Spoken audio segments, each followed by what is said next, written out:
जब आप किसी के चरण स्पर्श करते हैं, चरण स्पर्श सबके नहीं करने चाहिए, बहुत ध्यान से सुनिएगा। चरण स्पर्श माता पिता और गुरु और या जिसके प्रति अटूट श्रद्धा हो उसके करने चाहिए, उसमें भी छूने नहीं चाहिए, दूर से ही करना चाहिए। आप छू केवल तब सकते हो जब सामने वाला आपको अनुमति दे कि हां स्पर्श करो। आप अपने मन से उसका स्पर्श नहीं कर सकते। संसार में किसी को छू दो जाके तो आप पे केस भी हो सकता है, क्यों छू रहे हो मुझे मेरी बिना अनुमति के।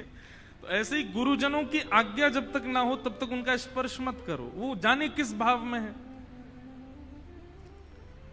तो पहला भाव जो हमारा है वो ये है कि पता नहीं क्यों जब आप स्पर्श करते हैं तो ऐसा लगता है कि इससे अधिक श्रेय आप श्री ठाकुर जी के चरण स्पर्श करो, हमको तो केवल खड़े खड़े प्रणाम कर लो। हमारी वाणी को ही आप श्री ठाकुर जी के चरणारविंद मान के उनको प्रणाम कर लो, हमको मत करो। दूसरा भाव यह है कि आप जब किसी के चरण छूते हैं तो उसके सारे पुण्य ले जाते हैं। क्या करते हैं लोग बाग, क्या करते हैं कि जैसे ही कोई व्यक्ति जब तप नियम साधन करके आए तो उसको कहेंगे संत, जैसे संत आ जाए, महापुरुष आ जाए हमारे नगर में, हमारे घर आइए महाराज जी, पैर घुमाए आइए। काहे को? इन पे पुण्य जो है उससे हमारा घर चल जाएगा, घर बस जाएगा, सब काम ठीक ठाक हो जाएंगे। दूसरे का भजन क्यों लेना है आपको? अपना करो। और हमारा कोई भजन नहीं है ऐसा मत सोचना आप, हमारे पास तो केवल कथा करते हैं, सेवा करते और कुछ नहीं। पुण्य खत्म होता है। इसलिए कोई पुण्य बढ़ा नहीं रहे। मैं इसलिए नहीं पैर छुपाता कि पुण्य है नहीं, क्या करोगे पैर छू के, है ही नहीं वहां पे कुछ भी। इसलिए दूर से प्रणाम कर लो, वंदन करो। तीसरा और अंतिम भाव, अब आपका तो बड़ा भाव है पैर छूने में, लेकिन कई लोग ऐसे हैं उनको कोई भाव नहीं है, वो देखी दिखाई बस बिलैया डंडौत कर रहे हैं। और जब ऐसा व्यक्ति डंडौत करता है ना तो कई बार आपके जिसको दंडौत किया गया है, जिसको प्रणाम किया गया, उसके भाव कम हो जाते हैं। मैंने बहुत बार ऐसा अनुभव किया कि कई लोग बिना भाव के स्पर्श कर देते हैं, मंच पर आकर के मैं ब्लैंक हो जाता हूं, मेरे सारे भाव जो मेरे मन में चल रहा था सब निकल जाता है। इसलिए हमने ये नियम बनाया, भाई हमारे चरण मत छुओ, आप ठाकुर जी को प्रणाम करो। और प्रणाम करने का बहुत मन है तो ये तो मेरे लिए नहीं, क्या सबके लिए होना चाहिए कि जब भी किसी वैष्णव को देखो दूर से प्रणाम करो। उसका मार्ग अवरुद्ध करके प्रणाम नहीं करना चाहिए, दूर से वंदन करो। आपकी श्रद्धा विशेष होनी चाहिए, स्पर्श विशेष हो इसका कोई आवश्यक नहीं। तो हम आप चिंतन कर रहे थे ठाकुर जी के चरणार विंद। हमें स्पर्श का सुख मिलता है, क्या हम इसके योग्य हैं? नहीं, लेकिन फिर भी ठाकुर जी हमको छुपाते हैं। और हमको नहीं, लाखों की तादाद में लोग दर्शन करने आते हैं, सबको स्पर्श करने का एक अधिकार। इससे आपने क्या सीखा? पंढरीनाथ भगवान इस भूमि पर पंढरपुर में आने वाले किसी भी वैष्णव को जाति में नहीं देखते, उसके गुणों में नहीं देखते, उसके रूप स्वरूप में नहीं देखते, धनवान है निर्धन है इस भाव में नहीं देखते, उसमें कोई अवगुण नहीं देखते। पंढरपुर में यदि कोई आ गया और श्री पंढरीनाथ भगवान के दर्शन को गया तो पंढरीनाथ भगवान चरण छुपाने के लिए बुलाएंगे ही बुलाएंगे, चाहे तुम जो भी हो। यहां परिचय नहीं पूछा जाएगा, यहां गुण अयोग्यता नहीं पूछी जाएगी, यहां पर आपका जब तप नियम नहीं। कई बार कई मंदिरों में भी निषेध होता है, अंदर कोई नहीं जा सकता, लेकिन फिर भी कोई विशेष वैष्णव आ जाए, कोई विशेष भजनानंदी आ जाए तो उसको ले जाते हैं। ठीक है, आप तो बहुत भजन करते हैं, आप अंदर जा सकते हैं। कई बार कई मंदिरों में बहुत धनवान व्यक्ति आ जाए, जिसने मंदिर में सोना चांदी लगवा रखा हो, तो पुजारी जी उसको भी कई बार ले जाते हैं, चलो चलो आपने बहुत सेवा करी मंदिर की, आप आ जाओ। सब जगह कुछ ना कुछ देख करके आपको प्रायोरिटी दी जाती है, लेकिन श्री पंढरपुर धाम में आपको आपका कुछ नहीं देखा जाएगा, कुछ नहीं पूछा जाएगा।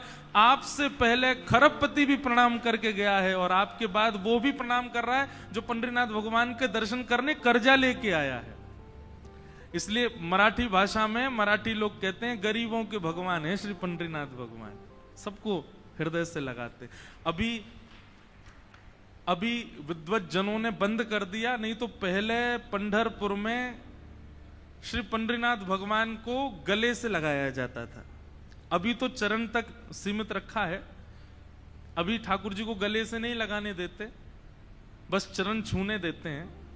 लेकिन एक समय ऐसा भी था पंढरपुर में कि आने वाले हर वैष्णव को श्री पंढरीनाथ भगवान को ऐसे अंक में भरने का अवसर मिलता था। सब गले से लगाओ। पर हम लोगों की इच्छा तो खत्म ही नहीं होगी। गले से लगाने को मिल जाते तो हमारा मन करता गाल छूने को भी मिल जाते, वो भी मिल जाता तो हमारा मन होता कि सिर का मुकुट भी ऊपर नीचे करने का अवसर दे देते, कान भी छू लेते। हमको एक चीज से फुर्सत नहीं, अभी जितना मिल रहा उतने में खुश रहो। चरण छूने को मिल रहा है ना, बस बहुत है।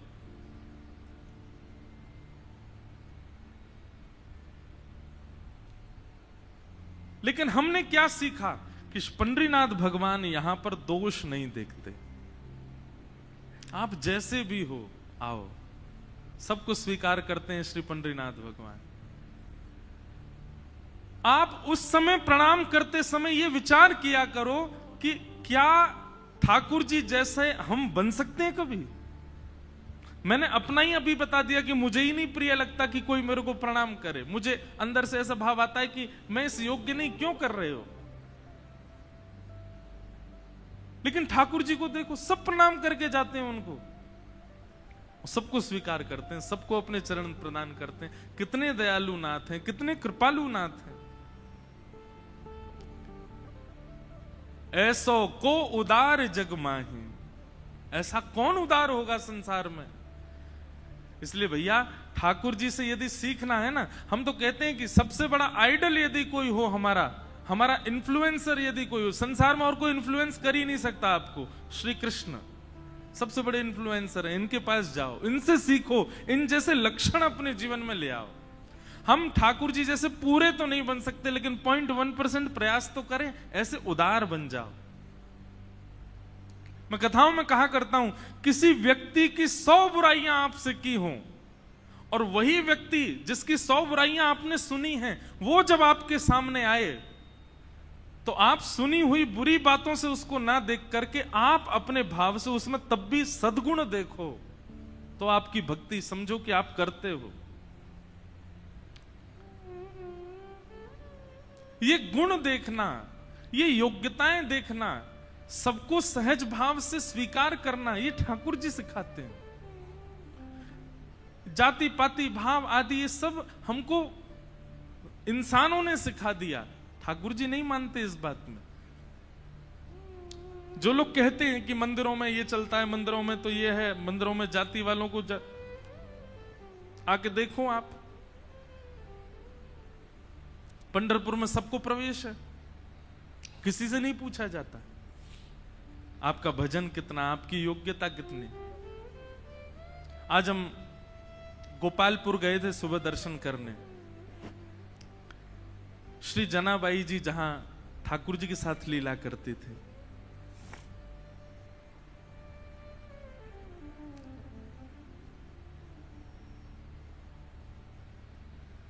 जनाबाई जी का चरित्र बहुत सुंदर है। महाराष्ट्र के किसी भी भक्त का आप चरित्र सुनो, अद्भुत है, एक अलग विलक्षण सुख मिलता है उसमें। और जब से मैं गोपालपुर होके आया, फिर लोगों से मिलके, मैं तब से जनाबाई जी का ही भाव सुन रहा था। अभी तक भी, यहां आने से पहले तक भी श्री जनाबाई जी का ही चरित्र पढ़ रहा था, और पढ़ते पढ़ते बार बार स्मरण कर रहा था उन स्थानों का जो जो हम देख करके आए गोपालपुर में। फिर सामने चंद्रभागा जी के तट पर ठाकुर जी के और भगवान श्री कृष्ण के और भगवान श्रीमन नारायण के चरण चिन्ह, चरण पादुका के दर्शन। तो जनाबाई जी का स्मरण हो रहा था बार बार। बहुत पावन चरित्र है श्री जनाबाई जी का। जनाबाई जी कैसे आई ठाकुर जी की शरण में? छोटी सी थी जनाबाई, अपने माता पिता के साथ आषाढ़ी एकादशी के दिन आई यहां पर, जिस दिन सबसे ज्यादा भीड़ होती है पंढरपुर में, और पहले से ही सोच करके आई थी कि मुझे वापस घर नहीं आना है। तो पंढरपुर में जब आई तो यहां पर वारी आती है, वारी को क्या बोलेंगे हिंदी में, लोगों के टोले आते हैं भर भर के, और महाराज कीर्तन करते हुए वारियां आई हुई थी, सब नाच रहे हैं, गा रहे हैं, विठल विठल विठला माझा पांडुरंग विठला, जय जय राम कृष्ण हरि। पंढरपुर में आते ही नेत्र सजल हो गए। जनाबाई छोटी सी हैं, अभी 7-8 वर्ष की आयु है।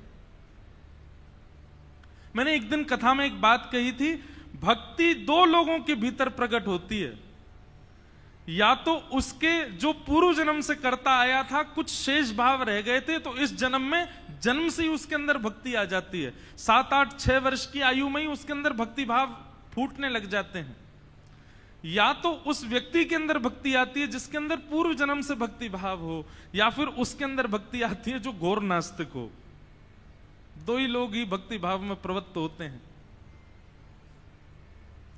जनाबाई आई और यहां भीड़ में अपने माता पिता की उंगली पकड़ करके घूम रही थी, और वारी में जब आगे पीछे लोगों के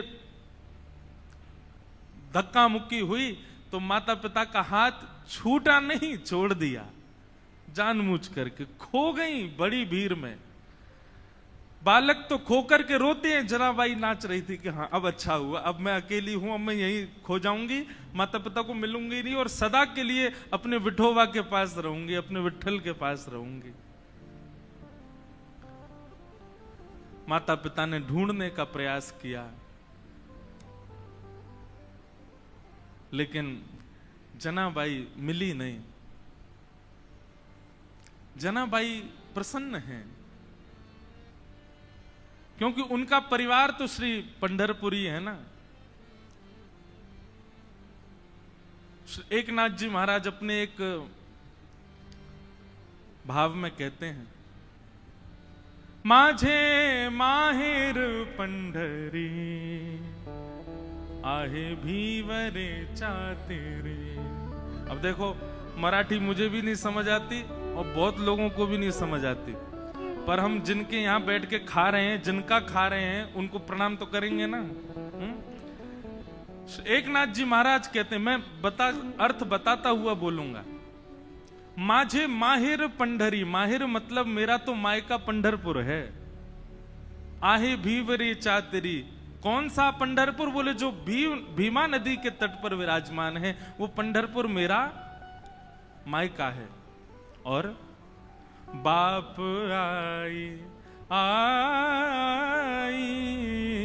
बाप आई आई, माझे विठ्ठले रखुमाई, माझे विठ्ठले रखुमाई, माझे विठ्ठले रखुमाई।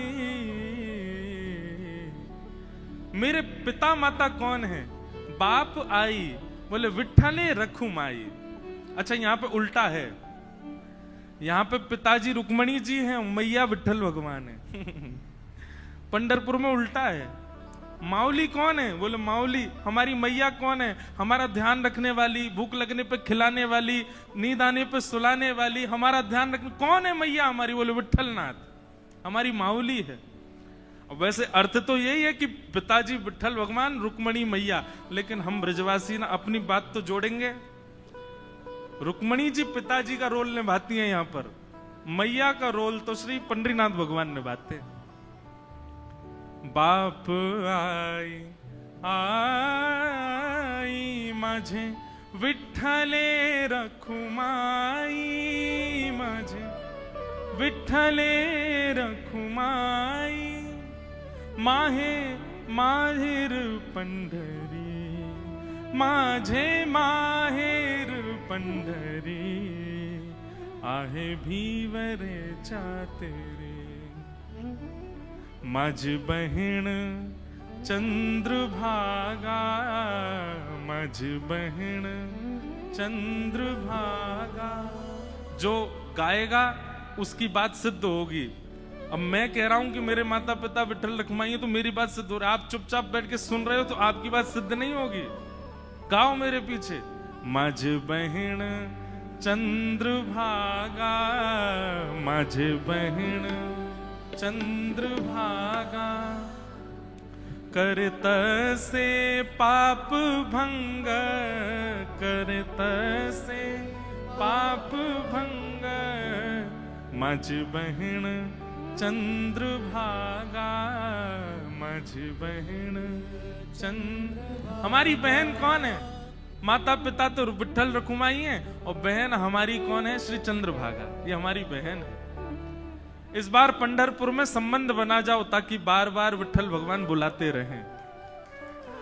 बिना संबंध बनाए चलेगा। सुनो एक बात हमारी, ये भक्ति भाव के संबंध दुनिया में बनाओ, पर ये पारिवारिक संबंध तो पंढरपुर में बना के जाओ। ठाकुर जी से कह देना, मैया हम जा रहे हैं, अपने अपने काम पे जा रहे हैं, पैसा कमाने जा रहे हैं, बढ़िया अपना व्यापार बड़ा करने जा रहे हैं। और जब पैसा बहुत कमा लेता है बेटा तो माँ खुश होती है ना, हे पंडरीनाथ आप खुश हो जाना। और आप अपनी खुशी कैसे बताना? हमको पंढरपुर बुला के बता देना कि आप बहुत खुश हो।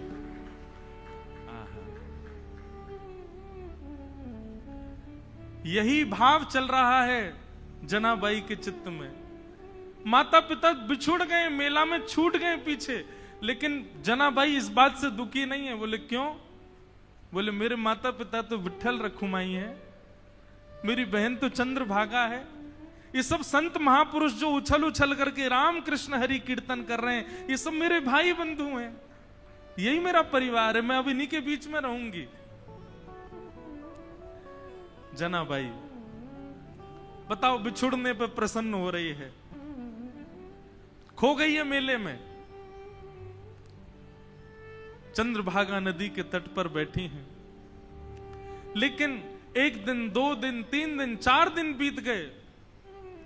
बहुत भीड़ होने के कारण जनाबाई को ठाकुर जी का दर्शन नहीं हुआ। मंदिर में प्रवेश करती है, लेकिन सुबह से रात हो जाती है, खड़े खड़े मंदिर में जा ही नहीं पा रही जनाबाई।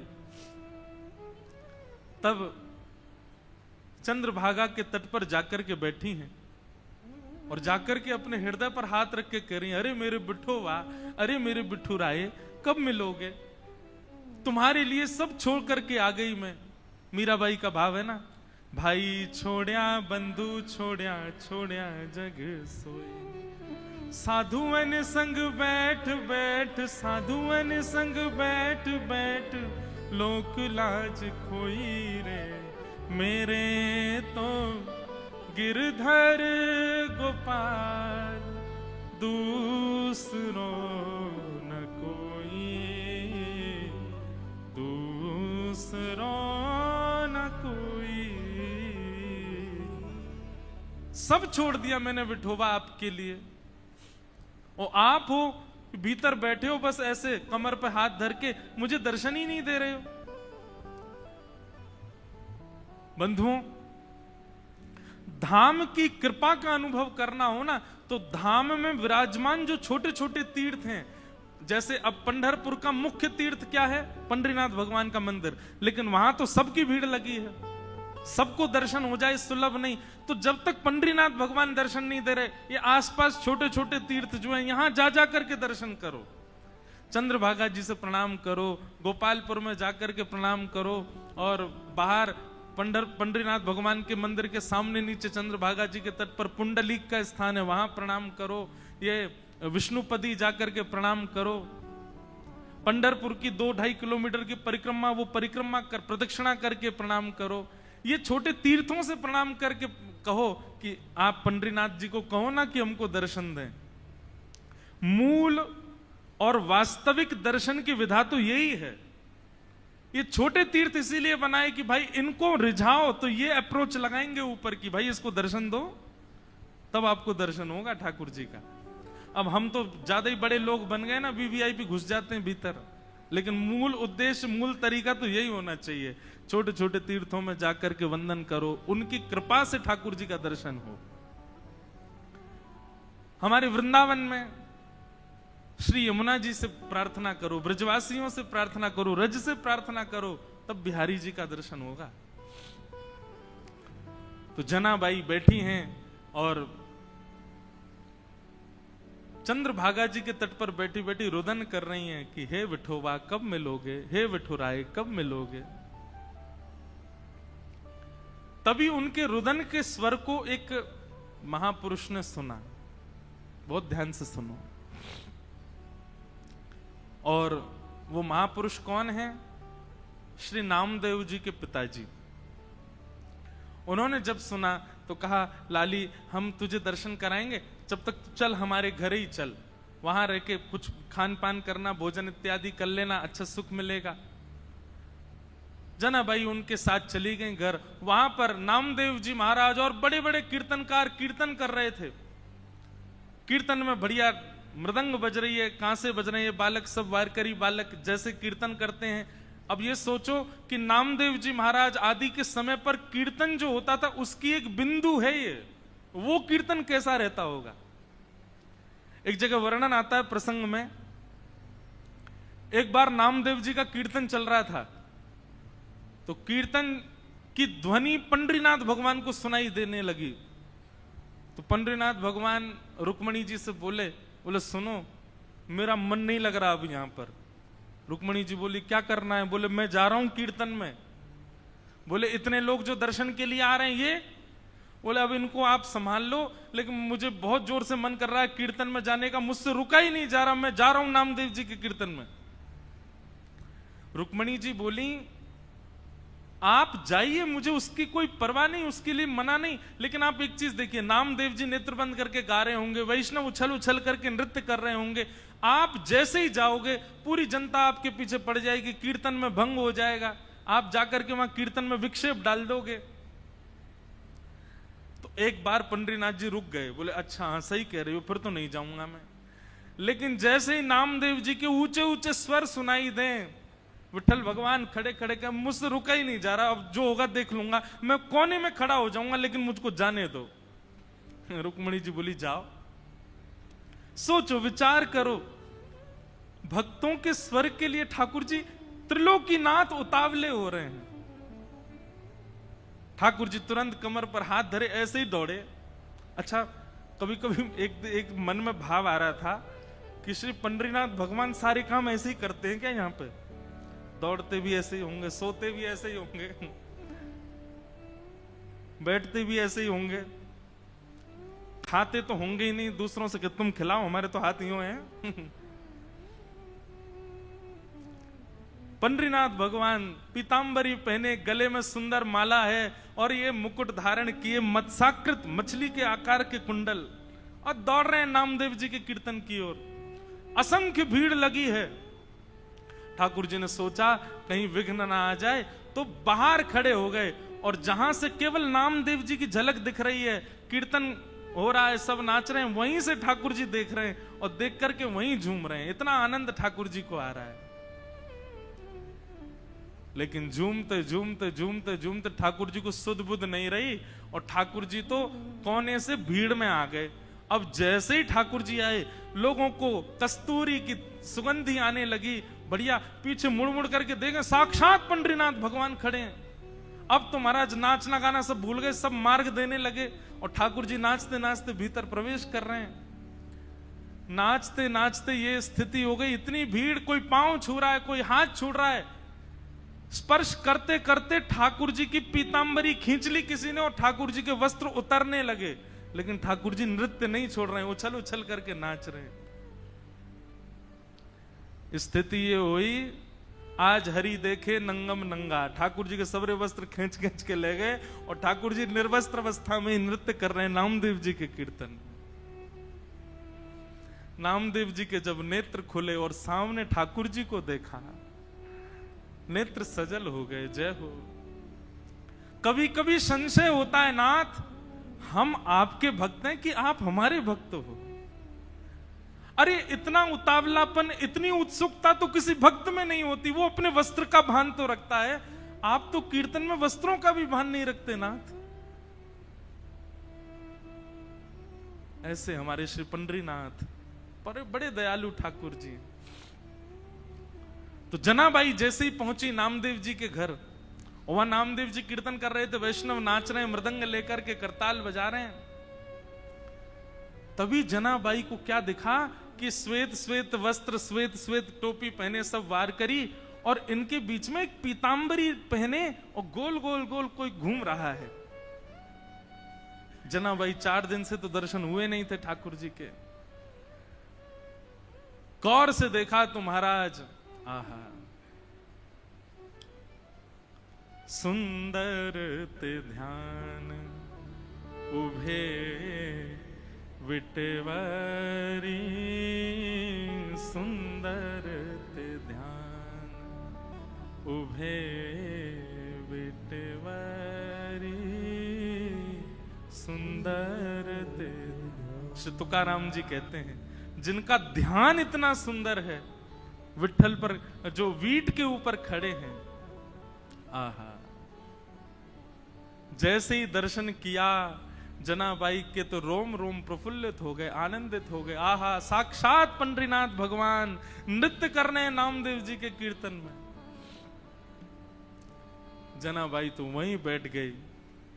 अब तो तुकाराम जी के नामदेव जी के पिताजी ने सबको बोला, ये लाली यहीं रहेगी हमारे घर पर, और यहीं इसका खान पान, कोई इसको कुछ नहीं बोलेगा, ये जैसे चाहे वैसे रह सकती है। जनाबाई छोटी सी हैं, पूरे दिन केवल उनको एक ही प्रतीक्षा रहती थी, कब कीर्तन हो, कब विठल आएंगे, मैं उनका दर्शन करूंगी। और किसी को दर्शन नहीं होते, जनाबाई को होते थे। नामदेव जी कीर्तन करते और जैसे ही विठल आते, नामदेव जी जनाबाई उछलने लग जाती, विठोवा आ गए, विठोवा आ गए। सब जनाबाई को देखते, छोटी बालिका है ऐसा सोच करके अनसुना कर देते, लेकिन उनको तो प्रत्यक्ष दिखते थे ठाकुर जी। सब लोग दर्शन करने के लिए जाते थे, जनाबाई को कहते थे तुम चलो साथ में। जनाबाई कहती मुझे मंदिर जाने की जरूरत नहीं है। क्यों? बोले शाम को कीर्तन होता है ना, विठल यहीं आते हैं, मैं यहीं देख लेती हूं उनको। ऐसे करते करते जनाबाई का प्रेम और एक जैसे मित्रता संबंध हो गया श्री ठाकुर जी के साथ में। पूरे दिन सेवा करती, और सेवा करने के बाद शाम को बैठ करके ठाकुर जी का चिंतन करती, ठाकुर जी के लिए प्रसाद क्या बनाना है, क्या सिद्ध करना है, सब विचार करती जनाबाई।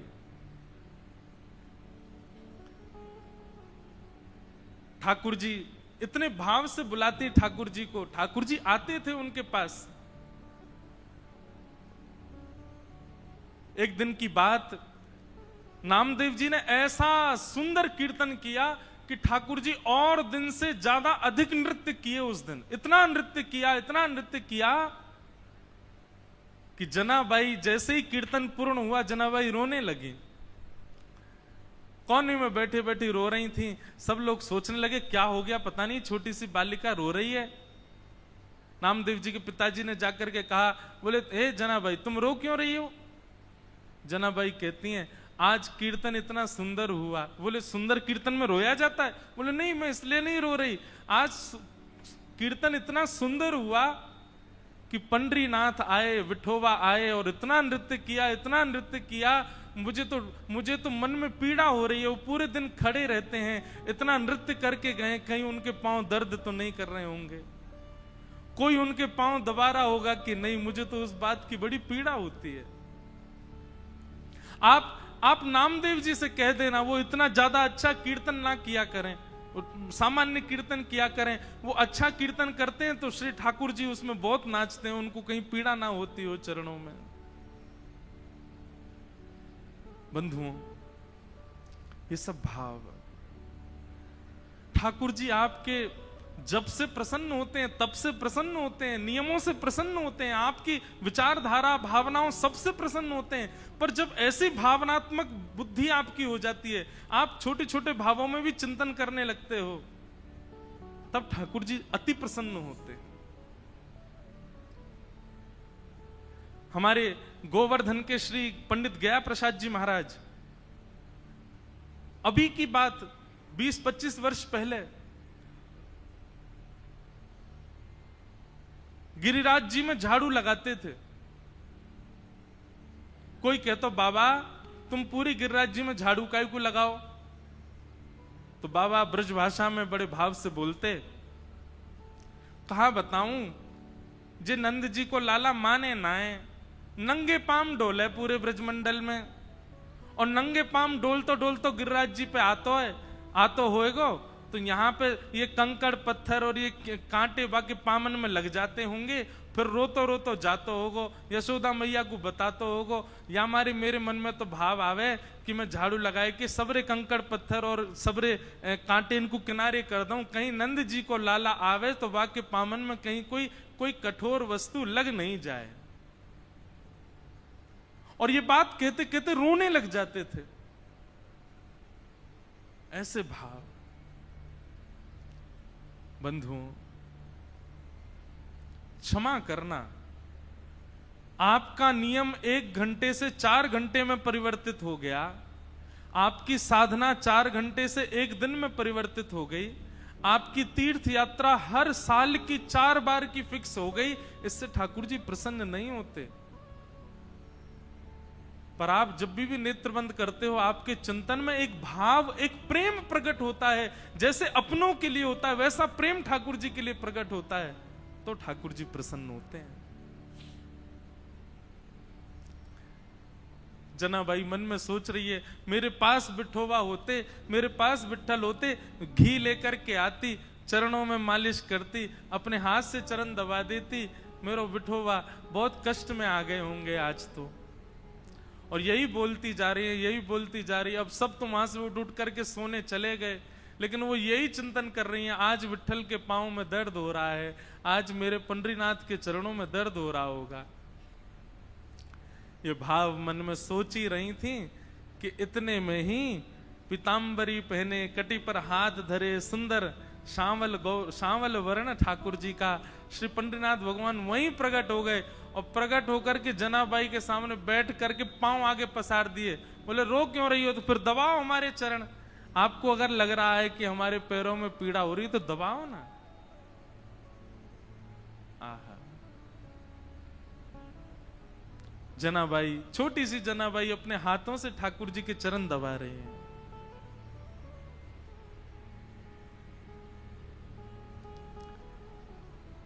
चरण दबाती जा रही हैं और मुखमंडल के रूप को देखती जा रही हैं, कैसा स्वरूप है श्री ठाकुर जी का।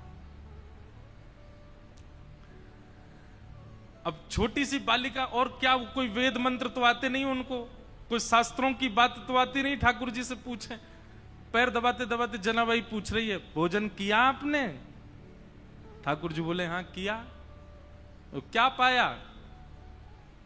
बता दिया जो भी बनता है। अब मंदिर में जो भी बनता, मुझे तो पता नहीं क्या बनाते हैं, मंदिर में जो भी बनता ठाकुर जी बताए। बोले इसकी सब्जी बनी थी, जे चावल बने थे, रोटी बनी थी और पूरन पोली बनी थी, और यही बनती महाराष्ट्र में। और क्या बनता है? पूरन पोली है। और क्या बनता है? अब हमको कोई बना के खिला ही नहीं रहा तो हमको पता कैसे चले। हम तो अपने महाराज संग लेके आए, बेचारे वो रोज दाल चावल रोटी सब्जी बना देते, वही पाले रहे। ठाकुर जी ने बताया, बोले पूरन पोली बनी, ये सब्जी बनी, चावल बने, ये सब पाया मैंने। जनाबाई पैर दबाते दबाते, अच्छा कल क्या पाया था? ठाकुर जी बोले यही पाया था। बोले जो आज पाया वही कल पाया? बोले हाँ यही पाया था। अच्छा तो परसों क्या पाया? ठाकुर जी बोले परसों भी यही पाया था। और 4 दिन पहले क्या पाया था? ठाकुर जी बोले यही बनता है, ये लोग मुझको यही देते हैं और कुछ नहीं देते, इनका फिक्स है, ये वही बनाते हैं वही खिलाते हैं मेरे को। इनका मंदिरों में नियम थोड़ी बदलता है, जो सब्जी है, जो दाल है, जो वही बनता है, रोज वही खिलाते ठाकुर जी को। जनाबाई बोली आप रोज रोज एक ही भाव खाते हो, मन नहीं भरता आपका? ठाकुर जी बोले भरता तो है, पर ठीक है कोई बात नहीं, भाव से बनाते हैं तो पाता हूं। जनाबाई बोली मैं कुछ नया बना के पवाऊं तो? ठाकुर जी बोले तुम बनाओगी? बोले अभी बना के लाऊं, आप बस बैठो मैं लेके आती हूं।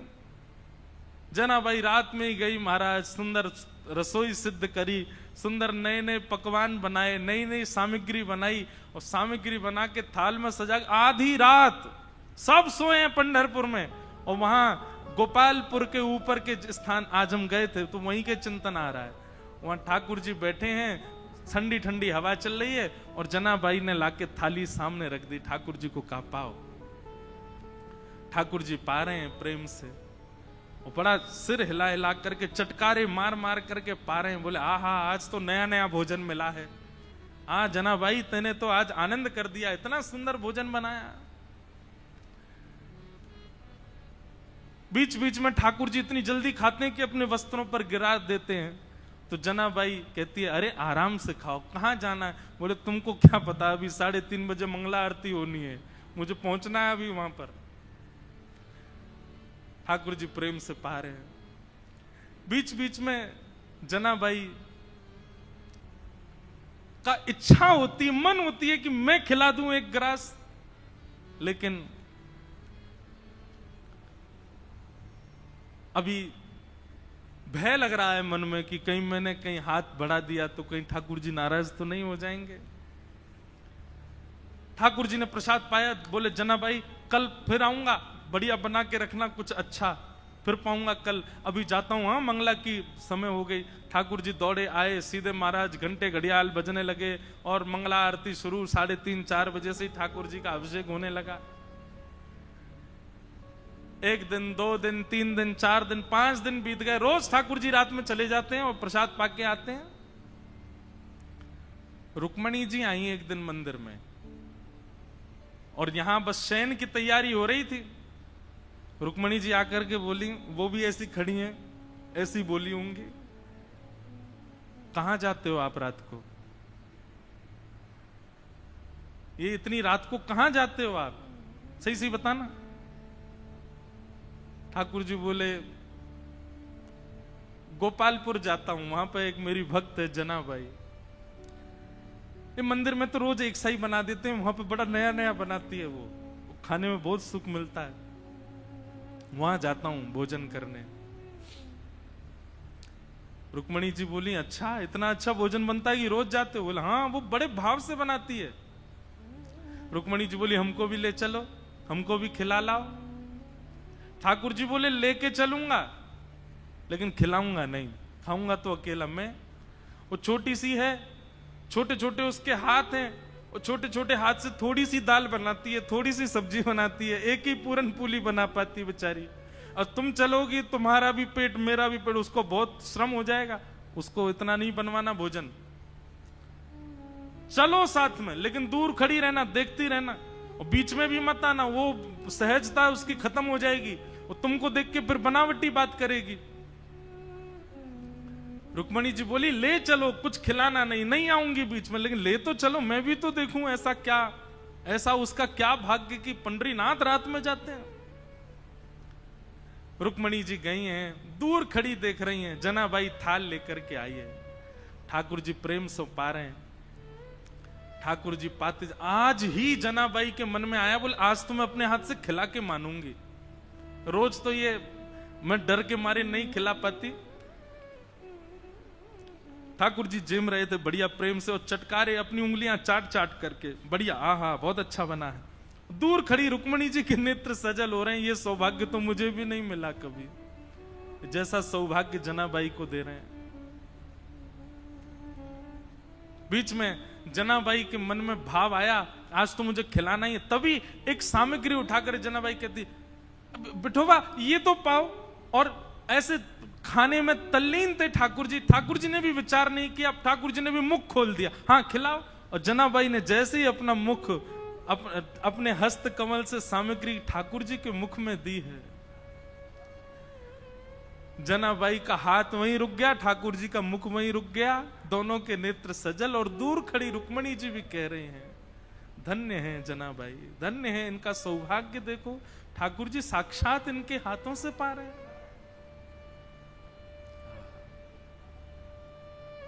ऐसा भाव।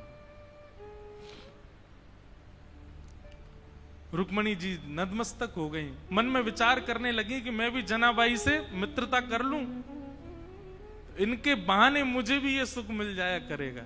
जो सुख लक्ष्मी जी को भी नहीं है वो जनाबाई को दे रहे हैं ठाकुर जी।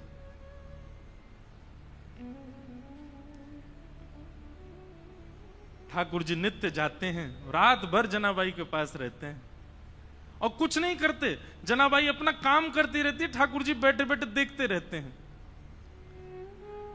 बंधुओं, भक्ति जब अपनी स्थिति में आएगी, जैसे मैंने आज प्रारंभ में कहा ना, एक माइलस्टोन, एक बात याद रखिएगा, आपका नाम जप, आपकी साधना, आपका कथा श्रवण, आपका नित्य भगवत स्मरण, उसमें एक बहुत विशेष माइलस्टोन जो आएगा वो ये कि एक दिन आप अपने भावों को शब्द में परिवर्तित करके गाने लग जाओगे। माफ कीजिएगा, क्षमा कीजिएगा, लेकिन अभी भक्ति में गायन प्रारंभ नहीं हुआ, भक्ति में लिखना प्रारंभ नहीं हुआ, भक्ति में शब्दों में पिरो करके उन भावों को पदावली के रूप में करने का प्रारंभ नहीं हुआ, तो अभी आप उस माइलस्टोन पर पहुंच नहीं पाए हो। बात समझ रहे हैं ना मेरी?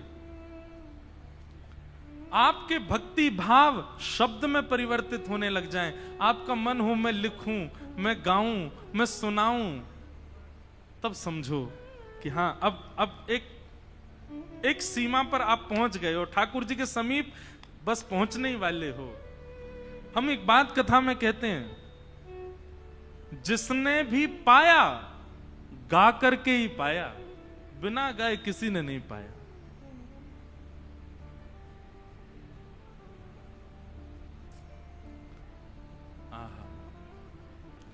मीराबाई गाती हैं, सूरदास गाते हैं, गोस्वामी तुलसीदास गाते हैं, सबने गाया है। आपका भजन, आपकी साधना जब तक गायन में परिवर्तित ना हो, समझना अभी ठाकुर जी दूर हैं आपसे। प्रयास किया करो, उल्टा सीधा ही लिखा करो, लेकिन अपने भावों को पद में लिखने का। कल हम वृंदावन रसामृत पद गा रहे थे, कोई अपनी योग्यता नहीं बता रहा हूं मैं, क्षमा करना, मैं हूं भी नहीं इस लायक, पर पद गाते गाते अंतिम पंक्ति लिखी हमने ठाकुर जी के लिए, श्री पंडरीनाथ। और ये हर बार ही ऐसा होता है, जगन्नाथपुरी गए तो वहां पर भी भल भद्र सुभद्रा संग विराजे ब्रज के नाथ, रथ आरूढ़ भये नंद नंदन, कहलाए जगत के नाथ, वृंदावन प्यारो वृंदावन।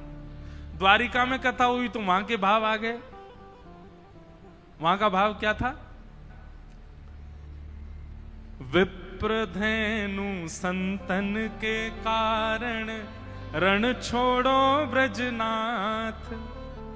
क्यों रण छोड़ करके गए ठाकुर जी? क्योंकि जरासंध जो था वो ब्राह्मणों की सेना लेकर के आ गया था, ब्राह्मणों को अनुष्ठान पर बैठा करके आया।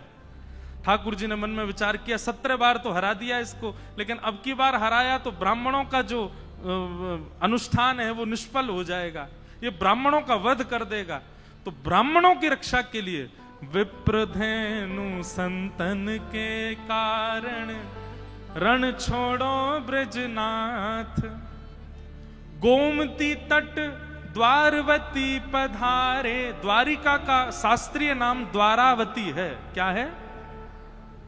गोमती तट द्वारवती पधारे, गोमती तट द्वारवती पधारे, कहलाए द्वारिका नाथ, वृंदावन प्यारो वृंदावन। अब कल पंढरपुर आए तो पंढरपुर आकर के नया भाव आया। क्या? पुंडलीक की सेवा भाव सो, रीझे रुक्मणी नाथ। पुंडलीक की सेवा भाव सो, रीझे रुक्मणी नाथ। निज कर दिए कमर पर ठाड़े, निज कर किए कमर पर ठाड़े, कहलाए विठल नाथ, वृंदावन प्यारो वृंदावन। ये बात हम क्यों कह रहे हैं? आपकी भक्ति जिस दिन शब्दों में परिवर्तित हो जाए, जिस दिन गायन में परिवर्तित होता है, जिस दिन भावों में परिवर्तित हो जाए, समझ जाना अब ठाकुर जी मिलने का मन बना चुके हैं आपसे। जनाबाई की यही स्थिति हो गई है। पूरे दिन तो नामदेव जी के घर में सब काम करती हैं, झाड़ू पोंछा बर्तन खान पान सबकी सेवा करती हैं, और रात्रि में चक्की पीसती हैं। और चक्की की जो घर घर घर आवाज आती है, उस घर घर घर आवाज को ही ताल बना करके जनाबाई पद गाती हैं। पद, अब मुझे जनाबाई का कोई पद याद नहीं, मैं पंढरपुर में इसीलिए पीछे रह जाता हूं, मुझे यहाँ के भाषा का दिक्कत हो जाती है। मराठी भाषा है, और कैसे गाऊं, भाव जब तक समझ नहीं आए। दो बालिकाएं हैं, वो इतना सुंदर गाती हैं, रोज ठाकुर जी को आके सुनाती हैं। अब मैं उनसे सुनता तो हूं, फिर मैं पूछता हूं इसका अर्थ क्या है, फिर अर्थ सोच करके सोचता हूं अब मैं गाऊंगा, लेकिन वो शब्द मुझे नहीं बैठ पाते बढ़िया से जुबान पे। तो जनाबाई पद गा रही थी आज, और महाराज ध्यान से सुनिएगा सब लोग, जनाबाई पद गा रही थी और इतने में ठाकुर जी आ गए। और ठाकुर जी आकर के मानो पीछे खंबे से टेक लगा करके और नेत्र बंद करके बड़े भाव से सुन रहे हैं जनाबाई के भाव। और केवल इतना ही नहीं, ठाकुर जी ने तुरंत कलम निकाली और पत्र निकाला, लिखने लगे जनाबाई के भावों को। बताओ, दुनिया गाती है, आप लिखते हो, जनाबाई गा रही है, ठाकुर जी लिख रहे हैं उसके पदों को। कितना सुंदर भाव। जनाबाई का भाव जैसे पूर्ण होवे, ठाकुर जी के और सुनाओ ना, अभी क्यों नहीं गा रही हो, और कुछ गाओ ना, इतना बढ़िया गा रही हो।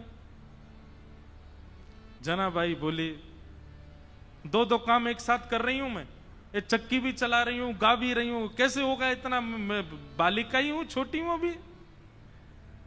तो ठाकुर जी बोले, तुम गाओ, हम चक्की चलाते हैं, तुम गाओ। और जनाबाई का हाथ में हाथ, ऊपर से जनाबाई ने पकड़ा, नीचे ठाकुर जी पकड़ करके चक्की चलाते हैं, और जनाबाई गाती है, ठाकुर जी उनके मुखमंडल को ही देख रहे हैं। आहा। एक बात कहूं बंधुओं, भक्ति का मतलब क्या है?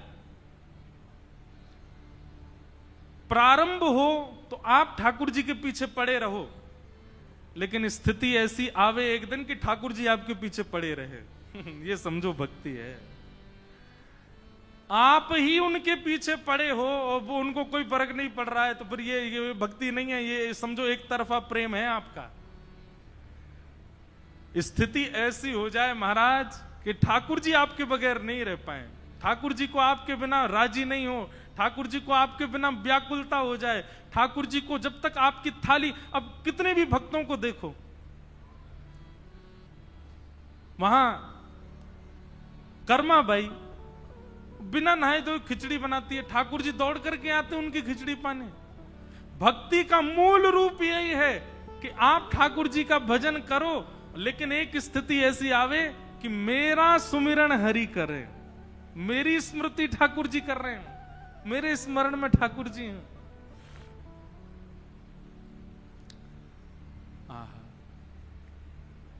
जनाबाई के भाव इतने प्रिय लगने लगे। ठाकुर जी कहें, तेरे काम मैं करूं, तू बस गाती रहे। ठाकुर जी चक्की चलाते हैं वहां बैठे बैठे।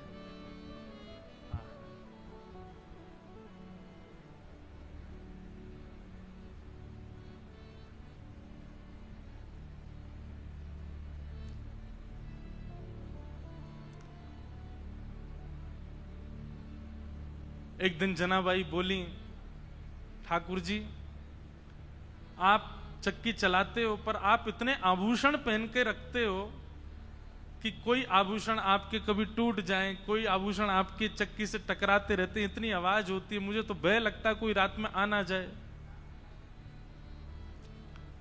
ठाकुर जी बोले, हम आभूषण उतार देते हैं। तो ठाकुर जी ने अपने सारे आभूषण उतार करके रख दिए और लिए चक्की पीसने लगे।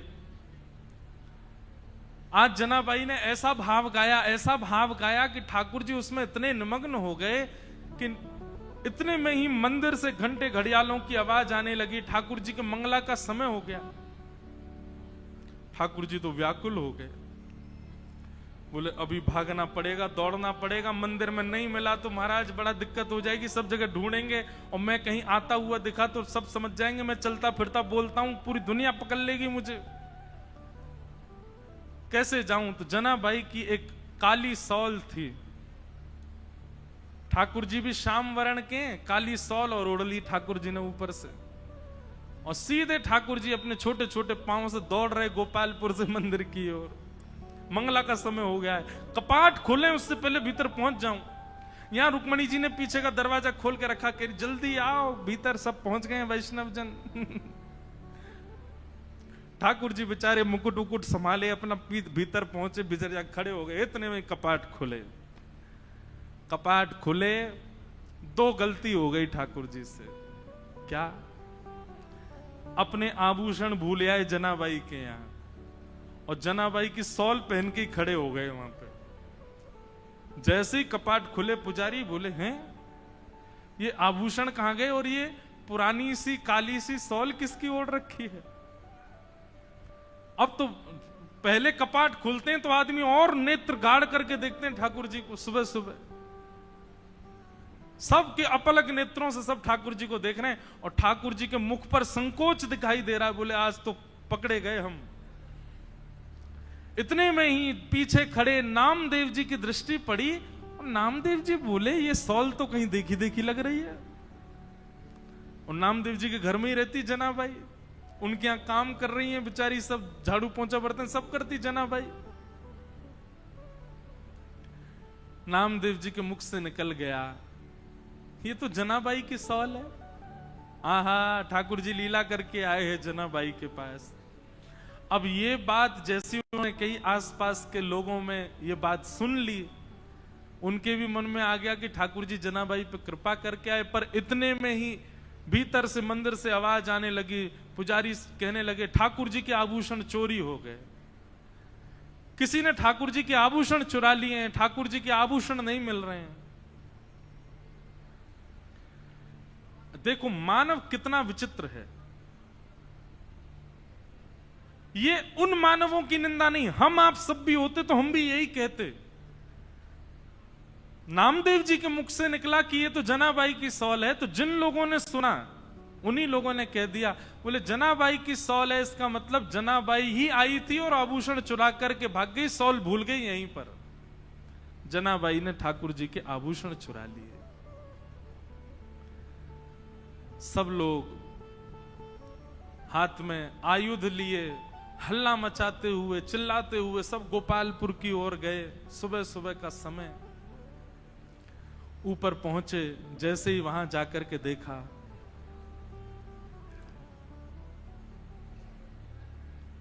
जनाबाई कहां है, बाहर आओ।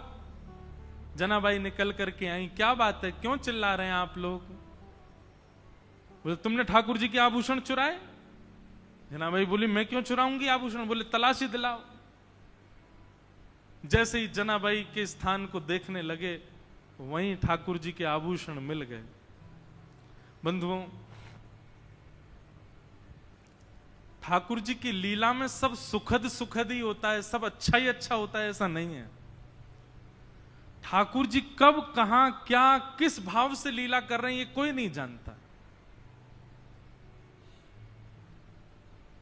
और ठाकुर जी को जब अति विशेष लीला करनी होती है ना, तो ऐसा ही कोई कष्ट हमारे लिए कष्ट है, पर जिसके साथ होता उसके लिए वो कष्ट नहीं है,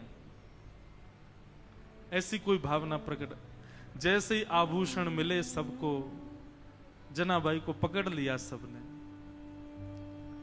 बहुत अशब्द सब उच्चारण करने लगे। आभूषण चुरा लिए ठाकुर जी के। अरे नामदेव जी, आपने किसको अपने घर में आश्रय दे रखा है? और आदि आदि सब चिल्लाने लगे। जनाबाई तो मौन हो गई, और मैं क्या बोलूं इन सबको। यदि ये बात बताऊं कि रात्रि में ठाकुर जी मेरे यहां आए हैं, तो ये नहीं मानेंगे। ठाकुर जी लीला करके गए, ये सब कोई स्वीकार नहीं करेंगे। जनाबाई ने एक दो बार थोड़ा सा हट तो किया, लेकिन किसी ने नहीं माना। और सबने मिलकर के एक योजना बनाई, मैया अभी बैठो, अभी कथा चल रही है, हाँ अभी विराज, कथा के बीच में नहीं, हाँ मिलेंगे हम आपसे। विचार करने लगे क्या करें। सबने मिलकर के कहा कि दंड दो। और दंड क्या है? बोले मृत्यु दंड दो।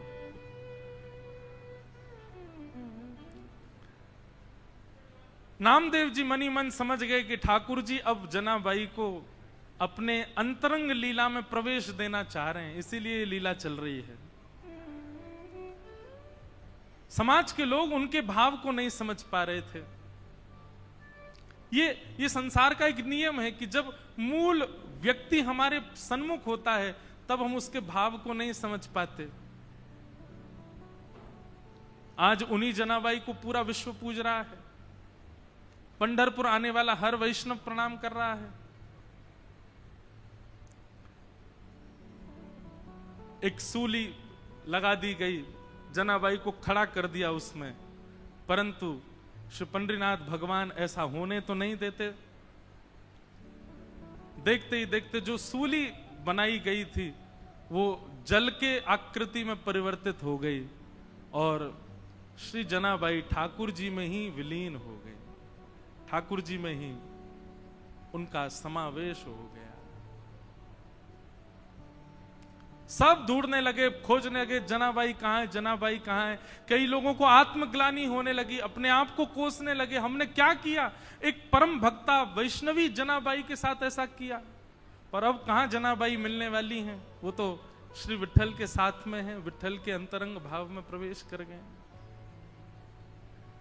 ऐसी भक्तिमती जनाबाई जिनके साथ इतनी लीला, इतनी कृपा श्री पंडरीनाथ भगवान ने की। उनके हाथ का बना हुआ प्रसाद पाते हैं, उनके हाथ के बने हुए सुंदर प्रसाद को उनके हाथ से पाते हैं। वो गाती हैं और पंडरीनाथ भगवान लिखते हैं, वो गाती हैं और पंडरीनाथ भगवान नृत्य करते हैं। ऐसी सी जनाबाई, उनको हम बारंबार वंदन करते हैं। एक भाव मुझे बहुत प्रिय लगता है।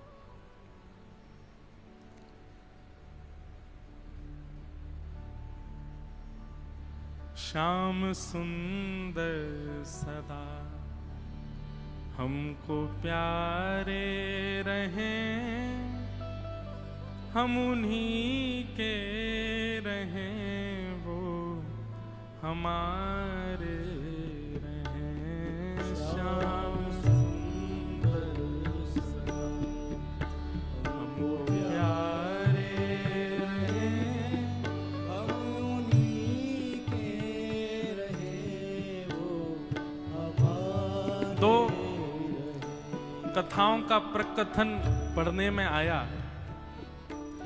एक भाव तो ऐसा बताया जाता है कि वो सूली जो थी वो जल की आकृति में परिवर्तित हो गई और श्री जनाबाई ठाकुर जी में ही विलीन हो गए। एक भाव ऐसा बताया जाता है कि श्री नामदेव जी महाराज ने ठाकुर जी से एक वरदान मांगा अपने भजन का। बहुत ध्यान से सुनिएगा। अपने जीवन भर के भजन का एक वरदान मांगा ठाकुर जी से। पंडरीनाथ भगवान बोले मांगो क्या चाहिए। तब श्री नामदेव जी कहते हैं, बोले पंढरपुर आने वाले हर वैष्णव की चरण रज मेरे माथे पर पड़े नित्य। जब तक पंढरपुर धाम है तब तक यहां आने वाले वैष्णवों की चरण रज मुझको प्राप्त होती रहे, ऐसा वरदान मुझे प्रदान करो। ये वरदान मांगते ही श्री पंडरीनाथ भगवान का जो मुख्य द्वार है,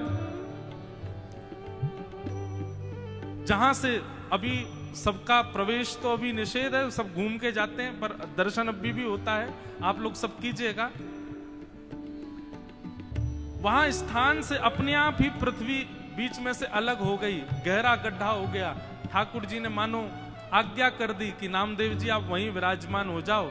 जो भी लोग दर्शन करने आएंगे इन्हीं पहाड़ियों पर चढ़ करके ऊपर आएंगे, इन्हीं सिड्डियों पर चढ़ करके आएंगे, इन्हीं के नीचे आप विराजमान रहोगे तो सबकी चरण रज आपको स्वतः प्राप्त होती रहेगी। तो श्री नामदेव जी के सहित उनका पूरा परिवार उनके पुत्र, पुत्र वधू, पत्नी, सब जितने जो भी हैं नामदेव जी के परिवार में, करीब 12-13 लोगों ने, सबने समाधि रिश्तेदारों के सहित, और अंत में जनाबाई भी श्री नामदेव जी के साथ वहीं पर विराजमान हो गए। ऐसी भी कथा पढ़ने में आती है। कितना ऊंचा भाव है। हम जब तक जीवित रहें तब तक वैष्णवों की चरण रज माथे से लगाते रहें, ये तो भाव सबका होता है।